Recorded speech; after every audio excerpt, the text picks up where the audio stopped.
Obama's top second-term goals are ambitious. To tackle these issues, which traditionally have been an anathema for Republicans who control half of Congress, Obama will have to bridge a partisan divide that has only deepened during his first term, despite his 2008 campaign theme to usher in a new era of post-partisanship in Washington.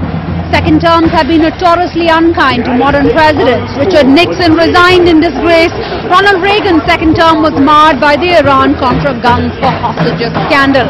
Obama's predecessors, who were re-elected, stumbled in their second terms. Both of them. Clinton, of course, was impeached, and the war in Iraq and Hurricane Katrina made George W. Bush one of America's most unpopular presidents. And the Obama administration is aware of what is known in Washington as overreach, but they're out to prove that they can break the notion of the second-term jinx. While today is a day of celebration, as Obama tweeted just minutes after his oath, now it's time to finish what we started.